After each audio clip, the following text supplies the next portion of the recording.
Hi folks, Yasin here, back again with a new video for you today. Today's video is a continuation of my Lucasfilm history lesson for my Star Wars History Archives YouTube video playlist. So here goes. Continuing now, I'm going to be talking about Lucasfilm's company structure.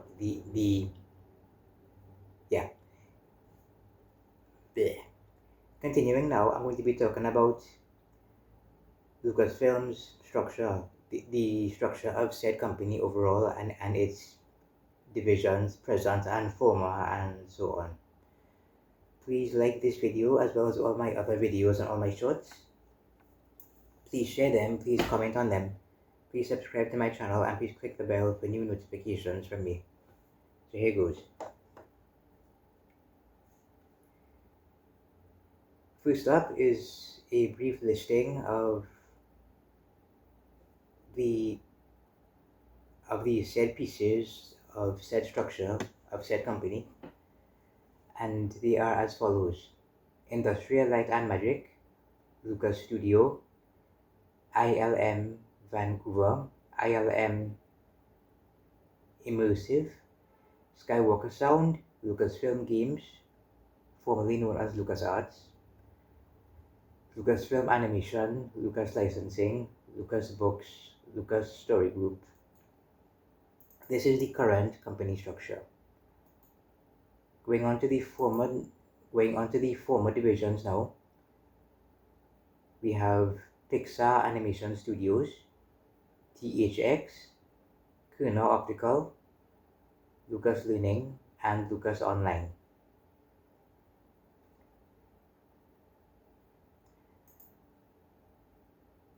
To start off with, I'm going to be talking about Industrial Light and Magic.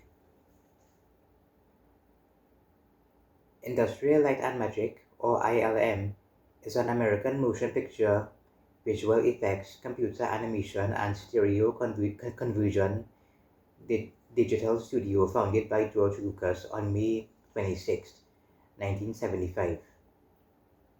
It is a division of the film production company Lucasfilm, which Lucas founded, and was created when he began production on the original Star Wars, the fourth episode of the Skywalker saga, A New Hope. ILM originated in Van Nuys, California, then later moved to San Rafael, California in 1978. And since 2005, it has been based at the Letterman Digital Arts Center in the Presidio of San Francisco. In 2012, the Walt Disney Company acquired ILM as part of its purchase of Lucasfilm.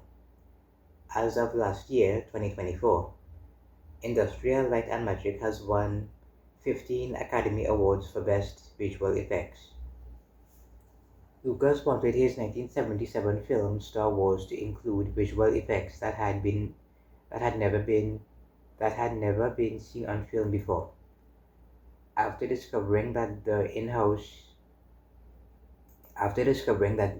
in-house effects department at 20th Century Fox was no longer operational, Lucas approached Douglas Trumbull, best known for the effects on 2001: A Space Odyssey, 1968, and Silent Running, 1972. Trumbull declined as he was already committed to working on Steven Spielberg's film Close Encounters of the Third Kind. Also in 1977, the same year, A New Hope was filmed, but suggested his assistant John Dykstra to Lucas. Dykstra brought together a small team of college students, artists, and engineers, and set them up in a warehouse in Van Nuys, California. After seeing the map for the location was zoned as light industrial, Lucas named the group Industrial Light and Magic, which became the special visual effects department on Star Wars. Alongside Dykstra, Other leading members of the original ILM team were Ken Ralston, Richard Edlund, Dennis Muren, Robert Blalak, Joe Johnston, Phil Tippett, Steve Golly, Lorne Peterson, and Paul Hudson. In late 1978, when in pre-production for The Empire Strikes Back, Lucas reformed most of the team into Industrial Light and Magic in Marin County, California. From here on, the company expanded and has since gone on to produce special effects for over 300 films, including the entire Star Wars saga, including the entire Star Wars saga, the Indiana Jones series, and the Jurassic Park series.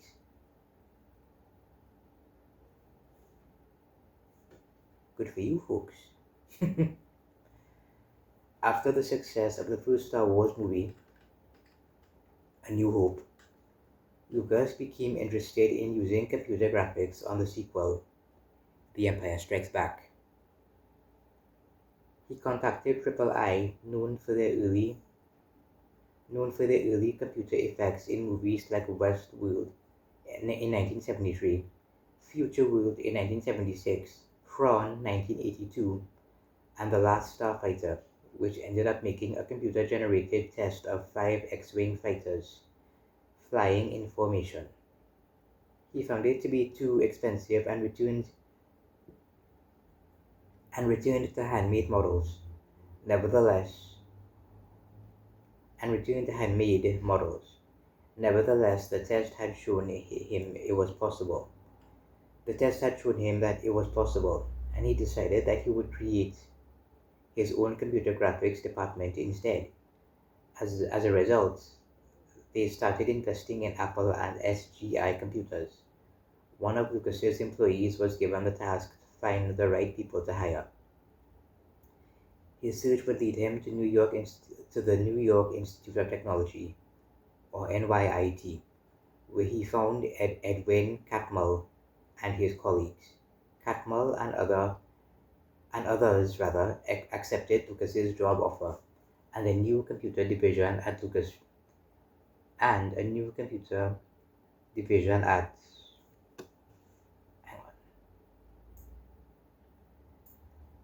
and a new computer division at Lucasfilm, named the Graphics Group, was created in 1979, which technically belonged to another division than ILM, with the hiring of Ed Catmull as the first NYIT employee who joined the company. Lucas's list for them was a digital film editing system, a digital sound editing system, a laser film printer, and further exploration of computer graphics. John Lasseter, who was hired a few years later,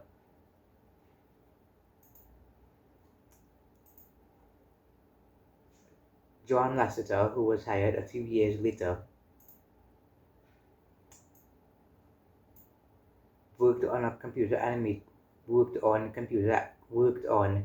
animation as part of ILM's contribution to Young Sherlock Holmes. The graphics group was later sold to Steve Jobs, named Pixar Animation Studios, and created the first CGI animated feature, Toy Story. Before I continue, I want to ask how many of you have seen Toy Story? The dumb question. I know you all saw it. The date came out. I was about to ask how many of you saw it when it came out, but dumb question. I'm so sorry. Bleh. In 2000, ILM created the Open EXR format for high dynamic range imaging.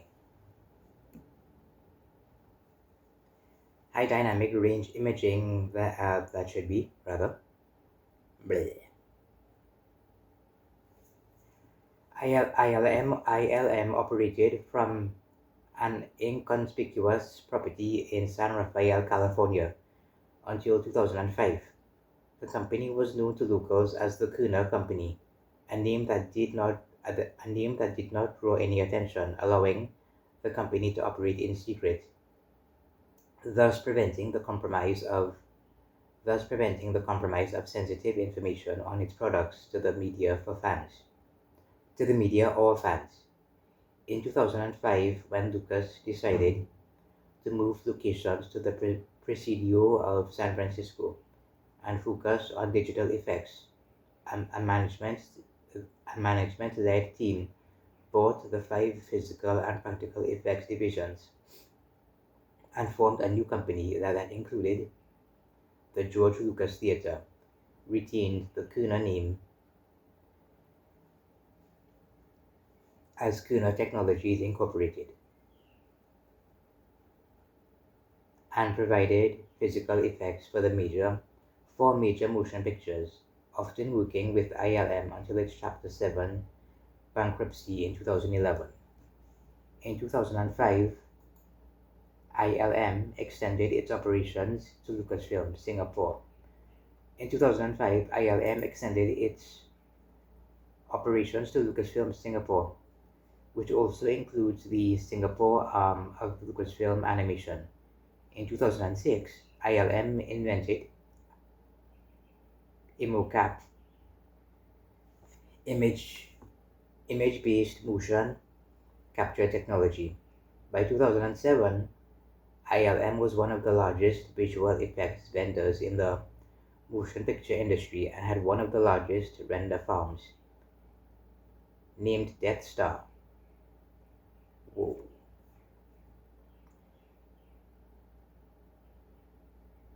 In 2011, it was announced that the company was considering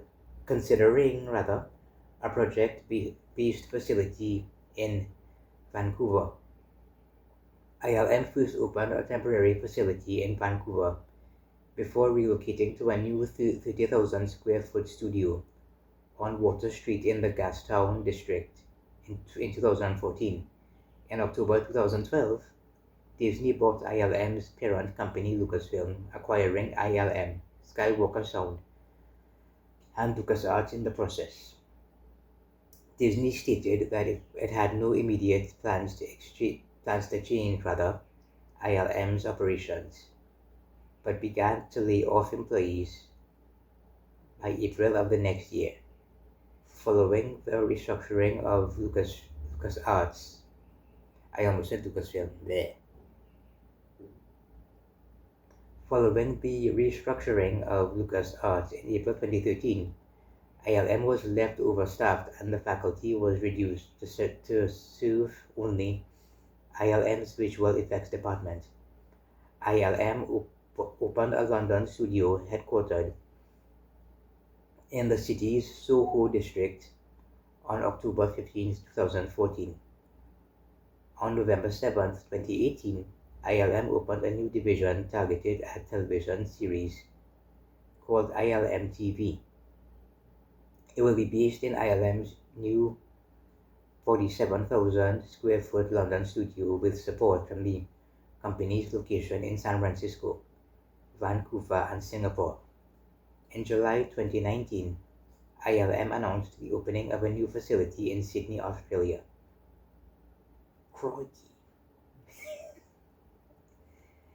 In that same year, ILM introduced Stagecraft. Also known as the Volume, it uses high-definition LED video walls to generate virtual sceneries and was first used in The Mandalorian. Following Disney's acquisition of 21st Century Fox VHS,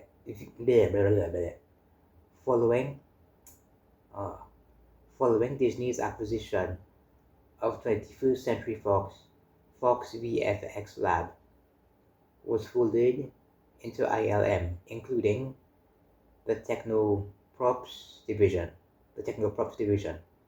In October 2022, ILM opened a new studio in Mumbai. In May 2023, ILMX Lab was rebranded as ILM as in May 2023. ILMX Lab was rebranded as ILM Immersive. In October 20 in August 2023.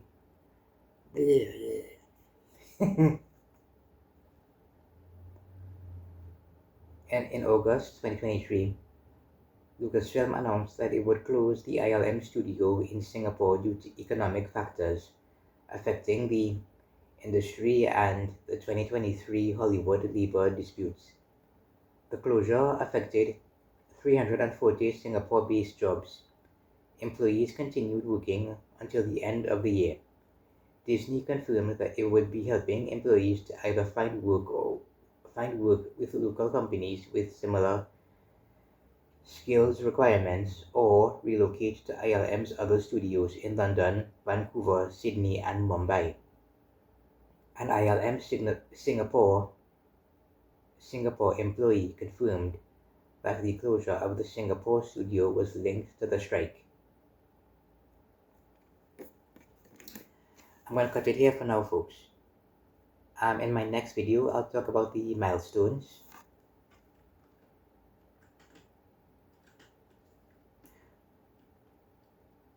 Oh no, wait, no, I'll talk about the milestones now. And in my next video, I'll talk about the notable employees and clients.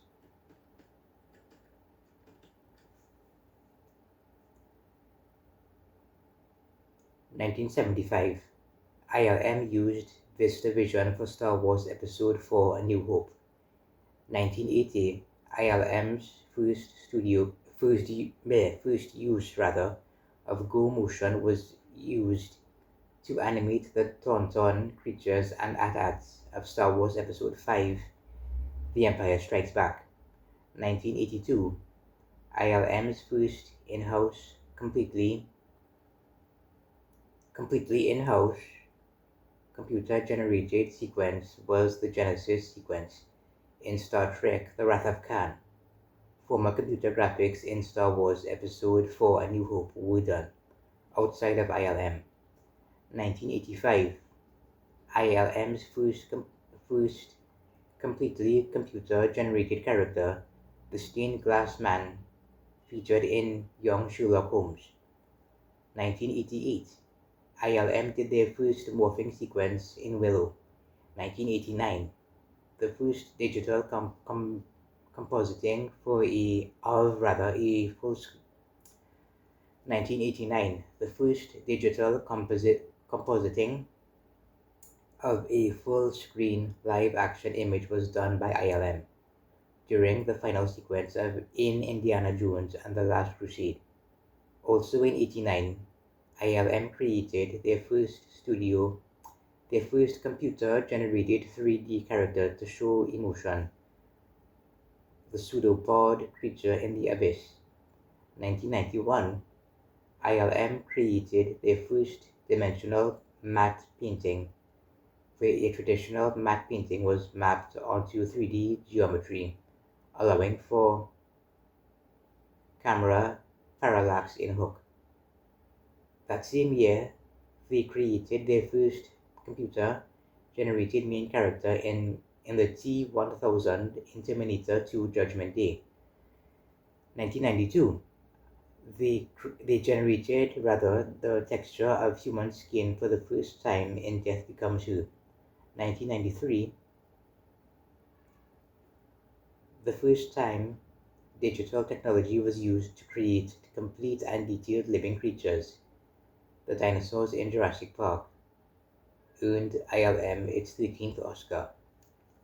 1994, the extensive use of digital manipulation of historical and stock footage was done to integrate characters in Forrest Gump.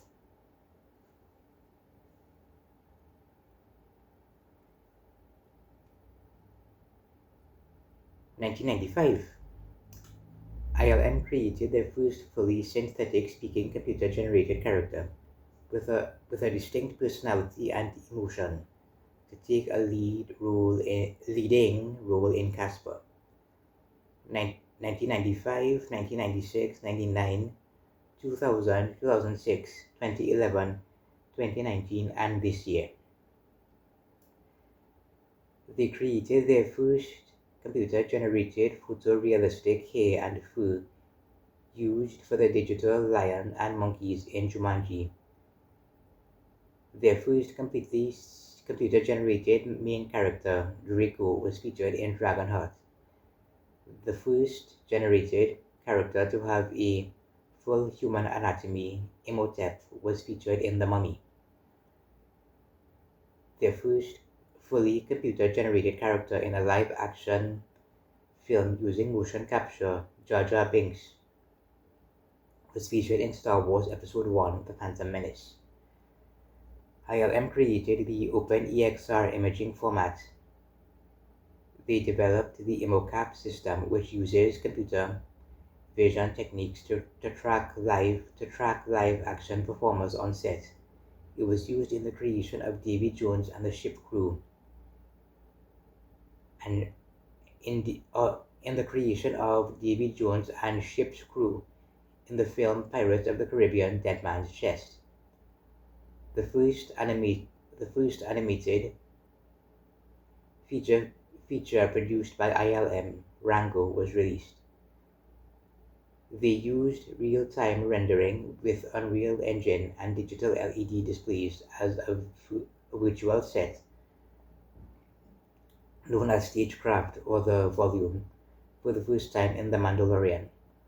Rob Bredow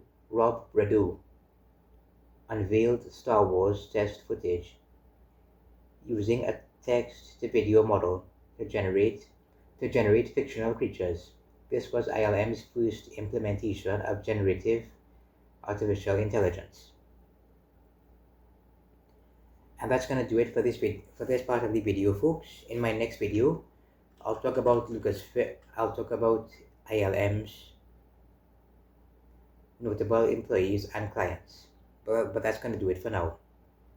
Please like this video as well to all my other videos and all my shorts. Please share them. Please comment on them. Please subscribe to my channel and please click the bell for new notifications from me. But that's all for now. See you soon. Bye.